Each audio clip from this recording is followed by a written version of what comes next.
नमस्कार, आप देख रहे हैं दर्श न्यूज। मैं हूं दिव्यांशु।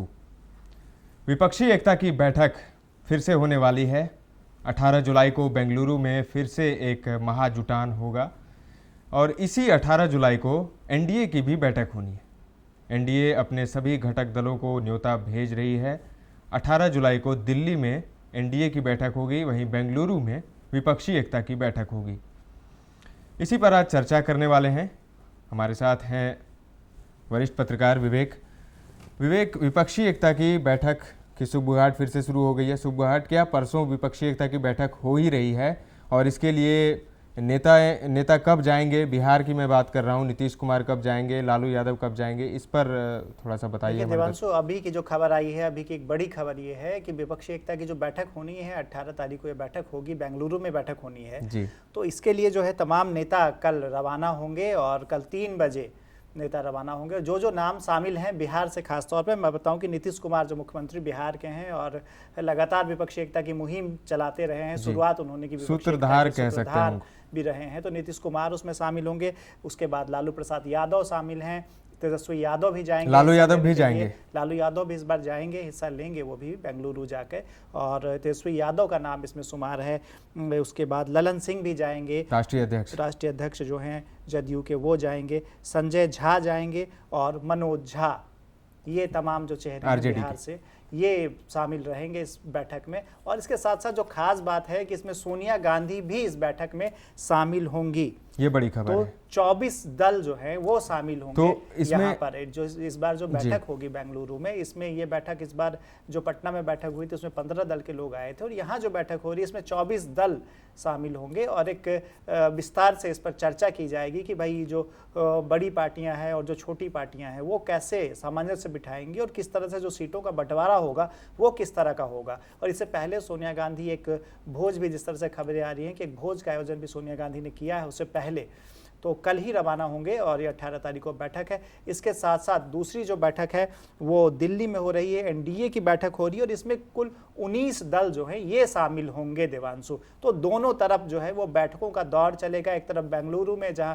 विपक्षी एकता की बैठक होगी, वहीं दिल्ली में जो बैठक हो रही है वो एनडीए की घटक दलों की बैठक, एनडीए की बैठक हो रही है। और इसके लिए बिहार से जो आमंत्रण दिया गया है वो चिराग पासवान को न्योता इसके लिए मिल चुका है, इसके लिए पशुपतिनाथ पारस को भी न्योता मिल चुका है, इसके लिए जीतन राम मांझी को भी न्योता मिल चुका है। तो बिहार से ये दल शामिल होंगे। साथ ही साथ एनसीपी का जो अजीत पवार गुट है वो भी इसमें शामिल होंगे और तमाम जो लोग हैं 19 दल इसमें भी शामिल होंगे। तो दोनों तरफ कहीं ना कहीं एक रणनीति बनेगी, एक पुख्ता रणनीति बनेगी, एक और बंगलौर में और दूसरी और बेंगलौर के साथ साथ बेंगलुरु के साथ साथ दिल्ली में।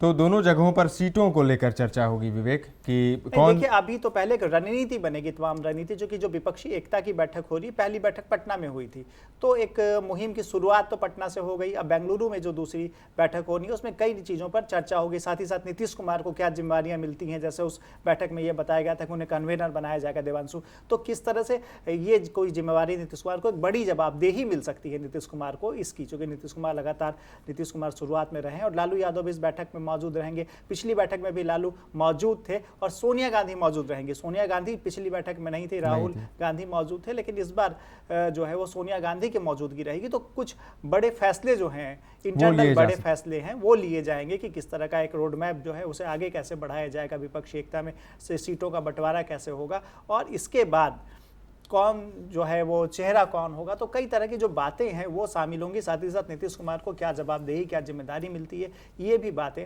तय होंगी, क्योंकि लालू भी वहाँ मौजूद रहेंगे और तेजस्वी भी मौजूद रहेंगे। जी, मंत्री विजय चौधरी ने बयान दिया है बैठक को लेकर, जो नीतीश के करीबी मंत्री हैं। उन्होंने कहा कि जाहिर तौर पर बैठकों का दौर और आगे भी जारी रहेगा, लेकिन इस बैठक में उनसे पूछा गया कि इस बैठक में क्या होगा, तो उन्होंने कहा, उनसे पूछा गया क्या सीटों को लेकर बात होगी, तो उन्होंने कहा बिल्कुल सीटों पर तो बात होगी ही। अब तो सीटों पर बात होगी और इसके साथ देवांशु जो सीटों पर तो चर्चा होगी इधर, साथ में उधर जो एनडीए की बैठक होनी है उसमें मंत्रिमंडल विस्तार की भी बात सामने आ रही है। तो मंत्रिमंडल का विस्तार होना है और विस्तार में कई नए चेहरे शामिल हो सकते हैं।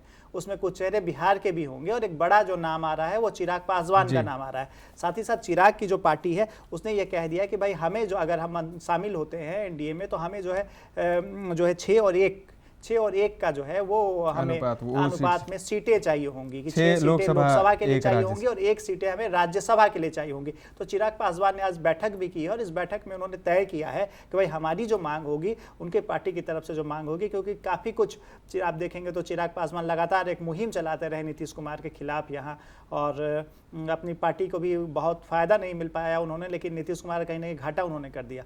तो अब वो बीजेपी से एक बार्गेन कर रहे हैं कि भाई हमें जो है वो 6/1 का जो फार्मूला है उसके अनुसार हमें सीटें चाहिए। 6 सीटें हमें लोकसभा के लिए चाहिए और 1 सीट जो है हमें वो राज्यसभा के लिए चाहिए। तो इस बात को वो वहाँ रखेंगे, जो बैठक होगी दिल्ली में उसको यहाँ रखेंगे। मांझी भी कुछ सीट मांग सकते हैं क्या? वाकई मांझी जो है, मांझी भी अभी हाल में ही शामिल हुए हैं, तो मांझी भी अपनी बात जो है उसको प्रमुखता से रखेंगे। साथ ही साथ जो पशुपतिनाथ पारस हैं, अब देखिए हाजीपुर सीट को लेकर लगातार जो है तानातनी की बात आ रही है, चाचा भतीजे के बीच लगातार ये रहती है कि भाई वो अपना दावा करते हैं, पशुपतिनाथ पारस अपना दावा करते हैं, चिराग पासवान अपना। तल्खियां काफी बढ़ गई है उसे बताते पिछले कुछ दिनों से, तल्खियां भी काफी बढ़ी हैं।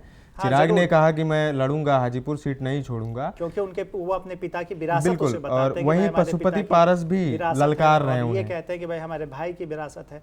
तो अब देखिए कि ये फैसला जो होता है वो किस तरह का होता है, और इन तरह की तमाम बातें होंगी। लेकिन बहुत बहुत महत्वपूर्ण है ये दोनों बैठकें, और दोनों बैठकों पर जो है वो पूरी जो सियासी निगाह लोगों की टिकी रहेगी इस पर कि दोनों बैठकों में क्या क्या फैसले निकल कर सामने आते हैं। विपक्षी एकता की जो मुहिम है वो कहीं कहीं आगे बढ़ रही है देवांशु, क्योंकि दूसरी बैठक का दौर लगातार टलता जा रहा था और अब दूसरी बैठक हो रही है, तो विपक्षी एकता की बैठक भी बड़ी मजबूती से हो रही है। और उस स्थिति में जबकि बीजेपी पूरा हर दाव लगा रही है, बीजेपी लगातार ये कह रही है कि भाई वैसे चेहरे जो दागी चेहरे हैं वो एकजुट हो रहे हैं, दागी चेहरे हैं जो हैं वही एकजुट हो रहे हैं, वही विपक्षी एकता की मुहिम चला रहे हैं। इस बीच कहीं ना कहीं मजबूती मिलती दिख रही है।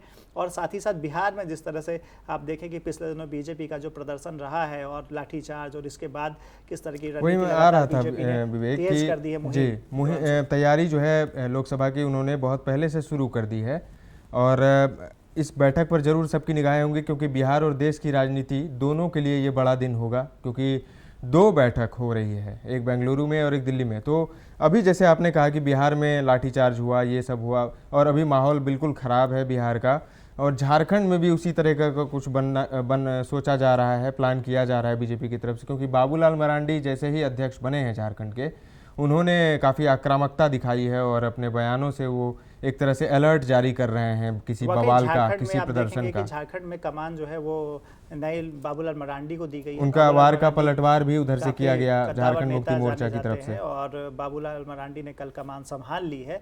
और अब बाबूलाल के ऊपर ये एक बड़ी जवाबदेही है कि भाई वो बीजेपी को किस तरह से आगे का रास्ता बीजेपी का झारखंड में तय करते हैं और कैसे वो उसे सत्ता तक लाते हैं वहाँ पर।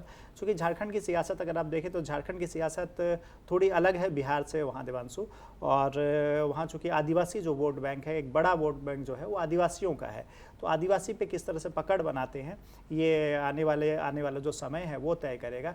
क्योंकि लगातार जो है वो मुख्यमंत्री वहाँ के हेमंत सोरेन जो मुख्यमंत्री हैं, तो हेमंत लगातार ये कहते रहे हैं कि भाई बीजेपी हमारे आदिवासी लोगों को के ऊपर लगातार प्रहार कर रही है, और आदिवासी मुख्यमंत्री आदिवासी का बेटा होने के कारण मुझे लगातार हमले कर रही है या केस में फंसा रही है या ईडी की लगातार कार्रवाई हो रही है। तो लगातार मुख्यमंत्री वहाँ मुहिम चला रहे हैं, इसको लेकर लोगों के बीच जा रहे हैं, और जब भी लोगों के बीच वो जाते हैं तो ये बात ज़रूर कहते हैं कि भाई मेरा गला रेता जा रहा है, या बीजेपी जानबूझकर जहाँ बीजेपी की सत्ता नहीं होती इस तरह की ये मुहिम चलाती है। तो एक बड़ा आदिवासियों का जनाधार जो है वो उनके साथ है। अब देखेंगे कि जब ईडी ने बुलाया था उन्हें तो एक बड़ी संख्या में, बड़ी तादाद में लोग जुटे थे, और आदिवासियों की अच्छी तादाद, आदिवासियों का अच्छा समर्थन हेमंत सोरेन के पास कहीं ना कहीं दिखता रहा है। बिल्कुल। और उसके साथ साथ जो चिट्ठी आई थी तो वो चिट्ठी अब तो खुली ही नहीं वहाँ पर।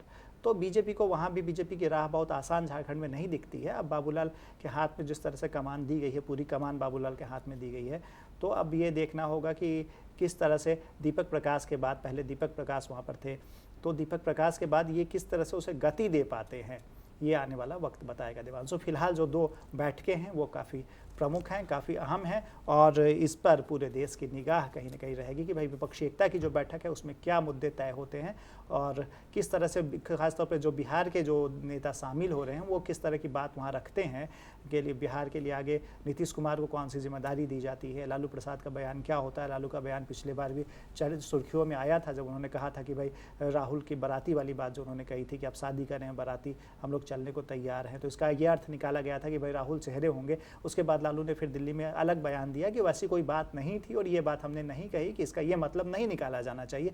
तो अब जो है वो चेहरा कौन होगा, क्या बयान आएगा और सोनिया गांधी भी इसमें मौजूद होंगी, तो एक साथ बैठ के क्या नतीजे निकलेंगे ये 18 को पता चल पाएगा। साथ ही साथ दिल्ली में किस तरह की सुगबुगाहट हो रही है जो एनडीए की तरफ से, ये भी बात होगी। तो कहीं ना कहीं बहुत महत्वपूर्ण है राजनीति के लिहाज से ये दिन, बहुत महत्वपूर्ण है राजनीति के लिहाज से। 18 जुलाई 2 बैठक होंगे, 2 बड़े बड़े वहाँ पर दिग्गज वहाँ पर मौजूद होंगे।